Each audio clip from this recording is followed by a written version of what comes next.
Passport ಕಚೇರಿ ಸುತ್ತಮುತ್ತ ಪೊಲೀಸರು ಪರಿಶೀಲನೆ ಮಾಡ್ತಾ ಇದ್ದಾರೆ. ಬಾಂಬ್ ಬೆದರಿಕೆಯ ಬೆನ್ನಲ್ಲೇ ಮೈಸೂರು ಬಾಗಲಕೋಟೆ ನ್ಯಾಯಾಲಯಗಳಿಗೂ ಕೂಡ ಇಲ್ಲಿ ಬಾಂಬ್ ಸ್ಫೋಟ ಆಗುತ್ತೆ ಅಂತ ಇಮೇಲ್ ಬಂದಿದೆಯಂತೆ.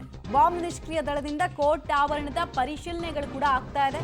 ಕೋರ್ಟ್ ಮತ್ತು ಪಾಸ್ಪೋರ್ಟ್ ಕಚೇರಿಗೆ ಬಾಂಬ್ ಬೆದರಿಕೆಯನ್ನ ಅಪರಿಚಿತ ದುಷ್ಕರ್ಮಿಗಳು ಹಾಕಿದ್ದಾರೆ. ಇದು ಹುಸಿ ಕರೆನ ಅಥವಾ ಅಂಥದ್ದೇನಾದ್ರೂ ಸ್ಫೋಟಕ ಸಾಮಗ್ರಿಗಳು ಇದಾವ ಅನ್ನೋದನ್ನ ಚೆಕ್ ಮಾಡ್ತಾ ಇದ್ದಾರೆ. ಹೀಗಾಗಿ ಪೊಲೀಸರು ಕೂಡ ಹೈ ಅಲರ್ಟ್ನಲ್ಲಿದ್ದಾರೆ. ಪಾಸ್ಪೋರ್ಟ್ ಸೇವಾ ಕೇಂದ್ರದ ಸುತ್ತಮುತ್ತ ನಿರಂತರವಾಗಿ ಡಾಗ್ ಸ್ಕ್ವಾಡ್ ಸಮೇತ ಪರಿಶೀಲನೆಯನ್ನ ಮಾಡಲಾಗ್ತಾ ಇದೆ. ಡೆಲ್ಲಿ ಬಾಂಬ್ ಬ್ಲಾಸ್ಟ್ ಆದ ಬಳಿಕ ಇಡೀ ದೇಶದಾದ್ಯಂತ ಇಂಥ ಘಟನೆಗಳೇನಾದರೂ ಅಕಸ್ಮಾತ್ ಫೋನ್ ಕರೆ ಮೂಲಕ ಬಂದರೆ, ಇಮೇಲ್ ಮೂಲಕ ಬಂದರೆ ತುಂಬ ಸೀರಿಯಸ್ ಆಗಿ ತಗೊಳ್ತಾ ಇದ್ದಾರೆ.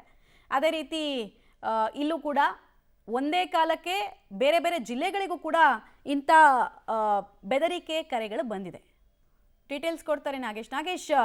ಏನು ಪ್ರಾಕ್ಸಿ ವೆಬ್ಸೈಟ್ ಯೂಸ್ ಮಾಡಿಕೊಂಡು ಮೇಲ್ ಮಾಡಿರೋದಾ? ಇದು ಮೇಲ್ನಲ್ಲಿ ಏನೆಲ್ಲ ಅಂಶಗಳನ್ನು ಉಲ್ಲೇಖ ಮಾಡಿದ್ದಾರೆ ದುಷ್ಕರ್ಮಿಗಳು?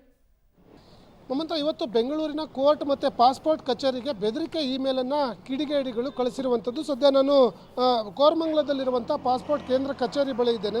ಪಾಸ್ಪೋರ್ಟ್ ಕೇಂದ್ರ ಕಚೇರಿಗೆ 11 ಗಂಟೆ ಸುಮಾರಿಗೆ ಮೇಲನ್ನು ನೋಡಿದಂಥ ಸಂದರ್ಭದಲ್ಲಿ ಒಂದು ಮೇಲ್ ಬಂದಿರುತ್ತೆ.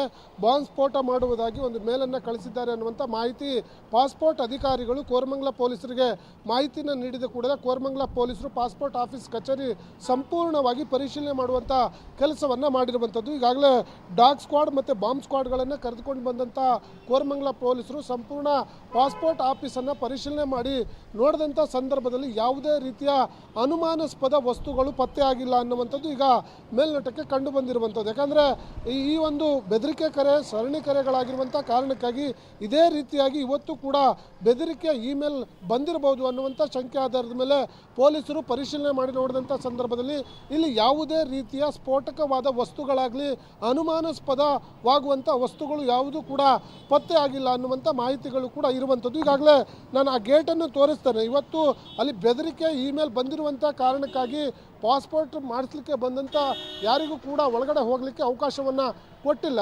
ಇವತ್ತು ರಜೆ ದಿನ ಅಂತ ಹೇಳಿ ಬೋರ್ಡ್ ಹಾಕಿರೋದನ್ನು ಕೂಡ ನಾನು ನಿಮಗೆ ತೋರಿಸ್ತಾ ಇದ್ದೀನಿ. ಇದೇ ರೀತಿಯಾಗಿ ಸಮಸ್ಯೆ ಆಗಬಾರ್ದು ಅನ್ನುವಂಥ ಕಾರಣಕ್ಕಾಗಿ ಇಲ್ಲಿ ಬೆದರಿಕೆ ಇಮೇಲ್ ಪರಿಶೀಲನೆ ಮಾಡಿ ನೋಡಿದಂಥ ಸಂದರ್ಭದಲ್ಲಿ ಯಾವುದೇ ಅನುಮಾನಾಸ್ಪದ ವಸ್ತುಗಳು ಮತ್ತು ಸ್ಫೋಟಕ ವಸ್ತುಗಳು ಸಿಕ್ಕಿಲ್ಲ. ಇದೊಂದು ಬೆದರಿಕೆ ಕರೆ ಅನ್ನುವಂಥ ಒಂದು ತೀರ್ಮಾನಕ್ಕೆ ಪೊಲೀಸರು ಬಂದಂತೆ ಕಾಣ್ತಿದ್ದಾರೆ. ಮಮತಾ, ಧನ್ಯವಾದ ನಾಗೇಶ್ ತಮ್ಮ ಮಾಹಿತಿಗಾಗಿ.